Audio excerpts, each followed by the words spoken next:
Ce message vous a été préparé par le Ministry of Unlimited Holy Ghost. Et vous êtes avec Mauro Dieu d'amour, volume 2, l'avenue du royaume de Dieu.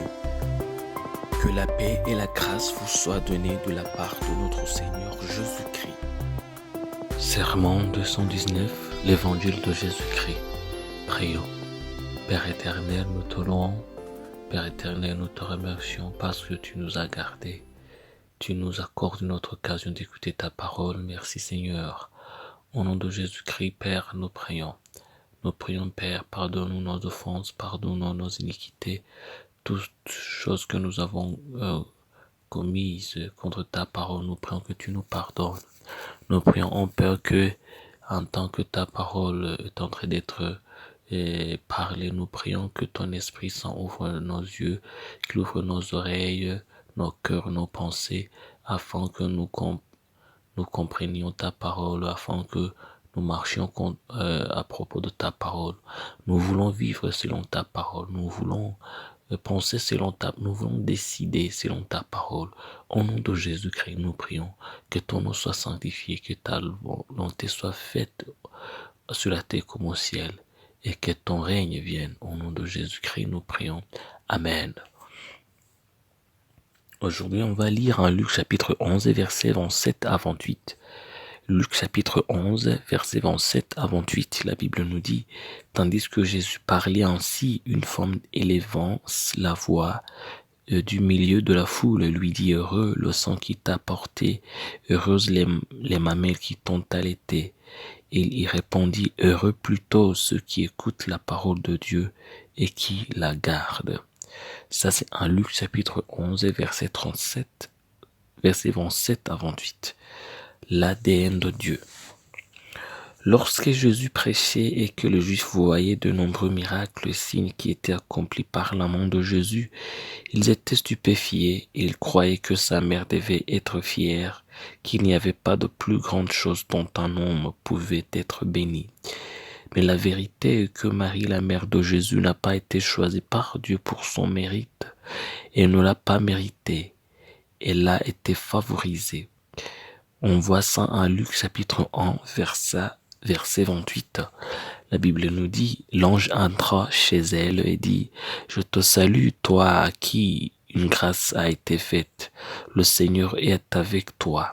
Ça, c'est en Luc chapitre 1, verset 28. Elle a trouvé la faveur, elle a trouvé une grâce, pas le mérite. Elle n'a pas travaillé pour cela, elle n'a pas prié pour cela. Elle a été favorisée, puis la bénédiction a suivi. Mais ce qui est intéressant, c'est que ce que la femme a dit, que Marie était bénie d'avoir porté Jésus, était en fait juste. Mais Jésus a dû ouvrir les yeux sur une autre chose. C'est lui qui est plus béni que Marie. La personne qui entend et garde la parole de Dieu est plus bénie que celle qui a porté et allaité Jésus.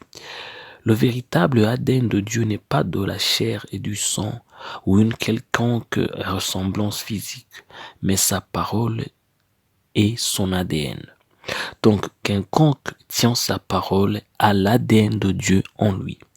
En Jean chapitre 6, verset 63, la Bible nous dit, c'est l'esprit qui vivifie, la chair ne sert de rien. Les paroles que je vous ai dites sont esprit et vie. Ça, c'est en Jean chapitre 6, verset 63. Dieu ne reconnaît pas la race, la couleur de la peau, la taille, la beauté ou toutes sortes de relations physiques. Il reconnaît toujours sa propre parole et qui que ce soit qui la garde. Le véritable ADN de Dieu n'est pas de la chair et du sang ou une quelconque ressemblance physique, mais sa parole est son ADN. Donc, quiconque tient sa parole est le véritable enfant de Dieu et il a l'ADN de Dieu en lui. Dieu ne reconnaît pas la race, la couleur de la peau, la taille, la beauté ou toute autre forme de relation physique. Il reconnaît toujours son propre parole et qui que ce soit qui la garde.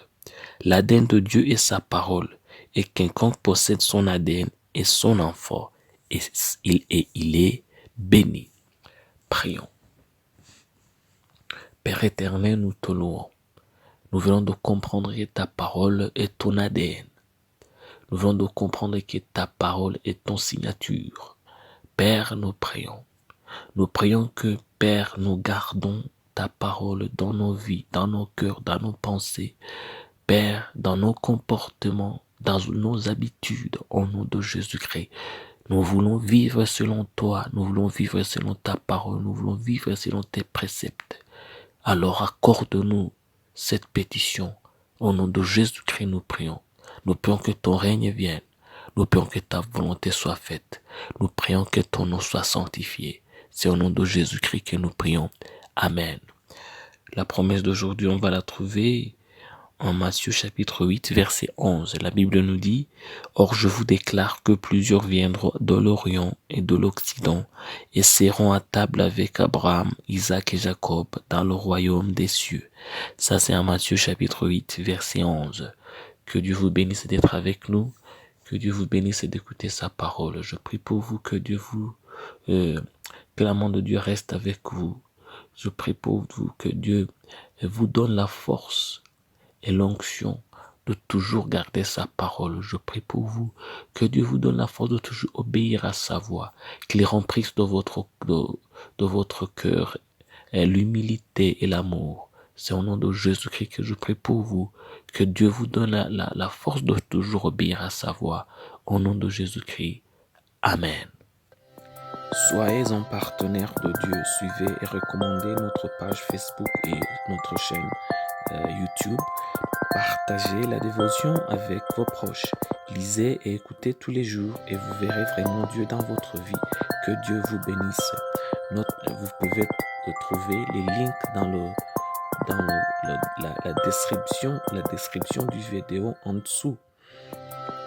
Cet message vous a été préparé par le Ministry of Unlimited Holy Ghost et vous a été présenté par Mahoro Dieu d'amour. Que la paix et la grâce vous soient données de la part de notre Seigneur Jésus-Christ. Amen.